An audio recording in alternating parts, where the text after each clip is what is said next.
Hit the record. This morning, I am still asking for the topic for today. Sometimes I get it a week in advance.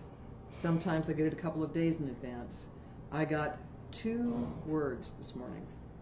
2. Do you remember last month when we talked about the 5 laws of creation? Mm-hmm. They want me to go back to number 1.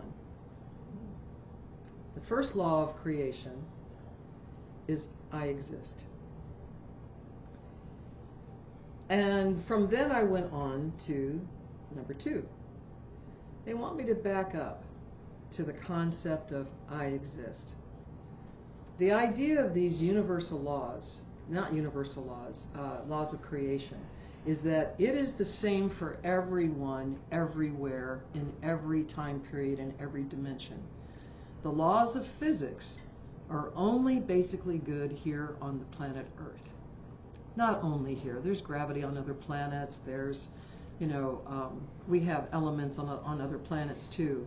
But the laws of creation are for everybody in every expression of time, even in places where there is no time and is no physicality. So I exist is a concept that I didn't gloss over it. I just didn't elaborate on that particular fact. When Bashar, who I was talking about last month, mentioned these cosmic or the laws of creation, I exist is a non-negotiable fact. Once you were created as a soul, you cannot be destroyed. Matter cannot be destroyed once it's created. And so we talked about poison arrows and our thoughts and things that become matter. But this is really an important part. The fact that we exist lands on people differently depending on what they were told as a child. I was raised as a Catholic, and so I was told that I could not exist someday if I did the wrong thing, thought the wrong thing, behaved in the wrong way, that there was something I could do that would end my own existence. And when I feel that in my body now, I don't think threatening people with eternal damnation or non-existence is a very fair way to play this game of human. It puts within us this doubt that we are loved. It makes us doubt and be afraid that we could put a toe out of line in the wrong way. It doesn't give us much freedom to express who we really truly are as souls, which are the creators on this planet, and we are the sovereign souls who are manifesting this new earth. The job could not have gone to a better group of people. Now you may look at me and say, well, what about them? Everyone on the planet right now is working towards a single goal. Doesn't look like it when everybody is fighting for their own faction. Doesn't look like it when we see all this infighting within families, within corporations, within countries and towns. Doesn't look like we're all on the same page. But all of us are doing our part to usher in this new world that we have been promised. Now, those of us that are here to lay the foundation of this new world, we are the ones that are drawing others into their awakening, encouraging their progress, teaching how to be a better human, how to get past the past, how to improve ourselves, how to feel closer to Creator, how to be better than we were before, or further along than we were before. And the other side of the team is destroying the old world as quickly as possible so that we can have this freedom and this new world come into complete existence. And so those who are here to help usher out the old world are protesting. They're exposing corruption. They're exposing the very thing that breaks our heart when we find out the truth about something or someone that we had admired, and we find out who they really are.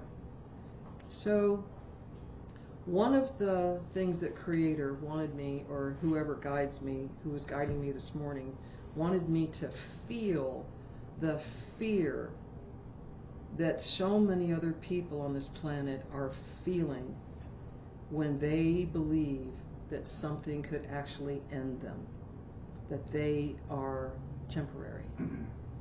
Now, it's not a stretch of the imagination for somebody in a human body to know that we only have X amount of years to get this mission completed. You know, we're not going to be here for thousands of years in the same body. We're only going to be here for, a few decades, maybe 100. But just the fear of being temporary is consuming people. I've been in hospice for 42 years. I've been helping people leave this planet, hopefully helping them not to be afraid to go home. But the fear that grips people when they think they're losing a connection to this life, it's not because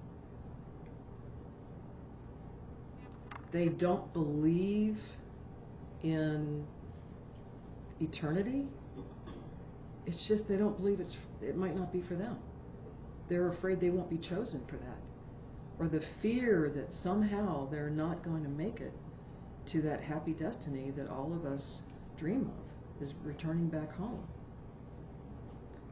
The biggest lie, I think, that has ever been told to humanity, or one of the biggest lies, is that we are somehow damaged at birth, that somehow the original sin smudged us before we ever took our first breath. 3 of my aunts are nuns, and my cousin is a priest. So I was raised in the middle of a very devotional family. But my family mostly focused on service of others. They were, my 3 aunts all worked in a hospital setting, and they were nurses, counselors, and they were healers. My cousin in Peru is 6'6", and the people in Peru almost come up to his chest. So he's been sent to another area of Peru that has been really devastated by violence and deforestation. It's where the palm farms are going in for the palm oil. And there's a lot of battles and a lot of uncertainty in these areas of Peru. And so he's been sent to another very dangerous area because he is known as the Loco Padre, the crazy father. He likes that reputation, and he has done nothing to dispel that he is the crazy padre, because it's kept him safe, and it's kept bad people away from his villages that he protects. So it's a great reputation to have. But I want to go back to the thought of the original sin, because it is something that plays in, if this was part of your origin, it plays in the background. And when I especially see these childhood fears come out is right before death. The things that they were told as children come back to them, and it makes them afraid. And it is so sad to me to see somebody who is terrified to go home, terrified to meet the Father who breathed them into existence, afraid to meet an uncertain welcome party. If I could give you any peace of mind, it would be on this very point. As a shaman, as a minister, and a healthcare worker in hospice care, I have had the privilege of going part of the way home with my clients. There was one man, when I was asking about prayer, I wanted to know if we were answering our own prayers through our intentions, or if our prayers were being answered by a third party, an angel, God himself, Yeshua, married, if our prayers are being answered by others. So I had this really serious question. I wanted to know if my prayers mattered. Did it matter that I pray for people? Because it's something I've done since I was a little kid. I love holy candles. I brought them with me from Catholicism. It's just a habit of mine. When I don't know what to do for somebody, I hold them in the light. So, I'm sorry, I just lost my train of thought.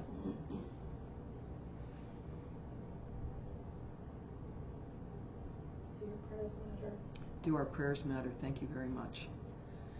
So I'm in a prayerful meditation, and I see a man in a restaurant, and he starts to grab his arm, and he starts to have a heart attack.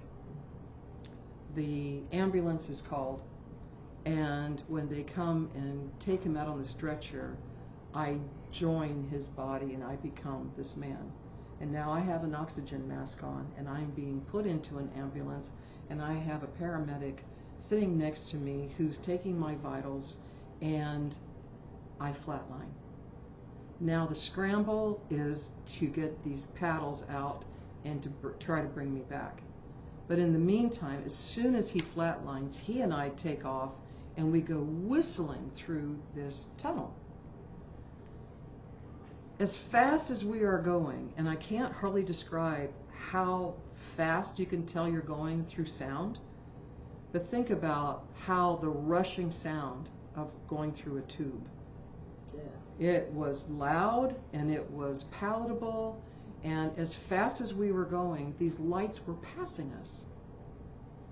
And he and I both noticed that the lights, we were like passing us almost like we were standing still.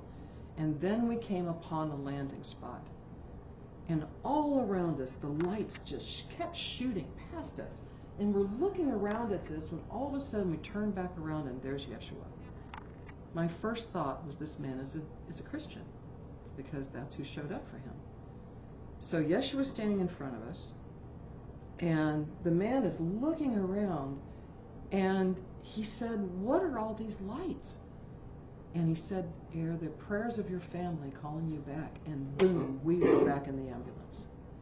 So I got to see the physicality of prayer. Prayer becomes light, and light travels faster than the speed of sound. It was absolutely incredible. So at that point, then I understood that my prayers do become matter.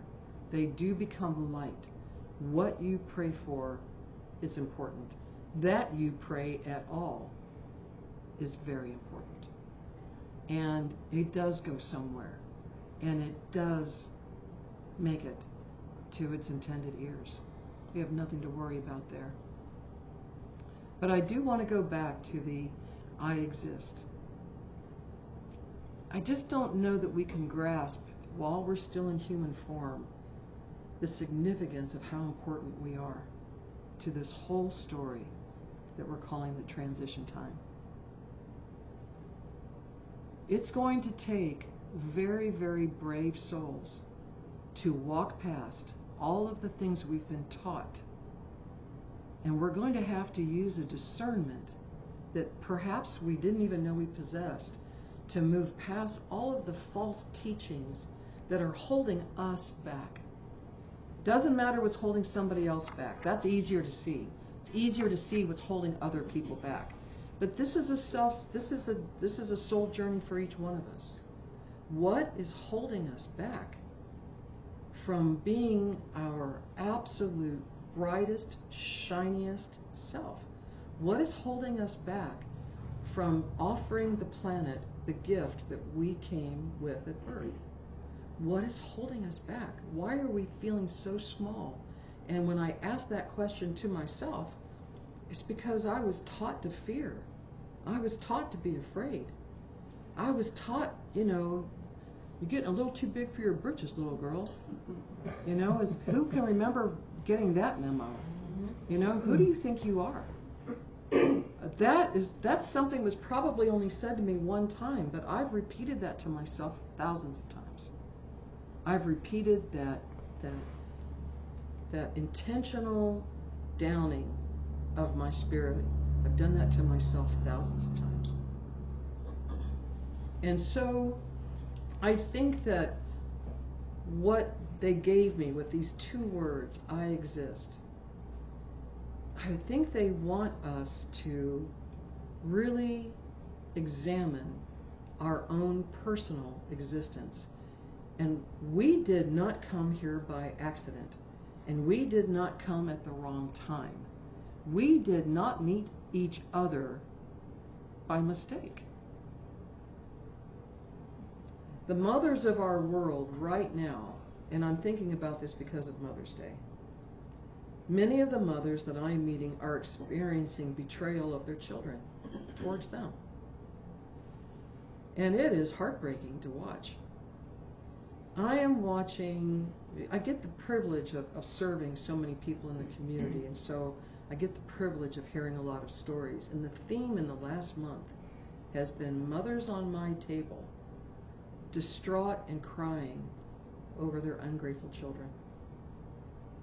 It's really strange because these are women who had excellent relationships with their children until something broke down. And it almost feels like a cosmic setup. It almost feels as though this is an intentional thing, and I can't tell you why, and I'm not gonna surmise what I think is going on. I'm just noticing. I'm being an observer right now, and I'm noticing families doing this really strange internal breaking. And the way it's affecting the mothers is that it's making us feel like, what in the world did I ever do to deserve this?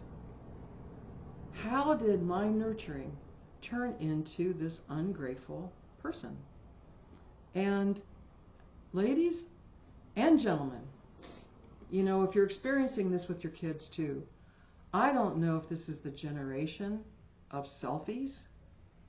I don't know if this is the generation that is just so self-centered that other people just don't exist for them anymore. I don't know there's a pulling away. And maybe this is a healthy thing in the long run, but the initial feel of this is almost like a tearing of hearts. And it's very hurtful. And I know many people who are going through this right now. Their hearts being torn because their children are falling away. And it has been a real challenge for me to know that I really am loved, that I really am supported. I can't go to the same sources I used to go to anymore. Now, and no pressure, you guys, but I can feel your love. I do feel your support. I'm not going to put the pressure on you to say I depend on that. But for me to say I'm not being supported is not true. I may not be supported in one area. But I hope that we, as humans, when we feel the pulling away of someone, can feel the love that is still there around us. It may be coming from another source now. It may be coming from your community. It may be coming from your friends. But fully receive that and know that nothing has really gone wrong. I mean, it's hard to explain all the crazy stuff that's going on right now. But what I do know in my heart of hearts is nothing has actually gone wrong. That this is part of our time, or this is part of our story, or that this is what we are being faced with as healers. I don't know. But what I do know is that for about 10 years, I saw my chiropractor 3 times a week because I didn't have the love and support of my mother. And I know what year, I was 62. I know what year I finally gave up and said, I accept the love of my community as my support. I gratefully receive the love of the planet. I gratefully receive the love of my fellow humans, and I receive it where it is offered to me, and I feel that. And then my back stopped hurting. As long as you don't feel supported, you will feel pain in your body, whether it's a broken heart or a lower back pain. So if whatever deficit you're feeling, know that that support is still there and maybe in another form. And maybe the kids just have to grow up a bit and experience something of their own before they make that shift. But if we have to wait for someone else to change for us to be happy, we may never get to be happy again.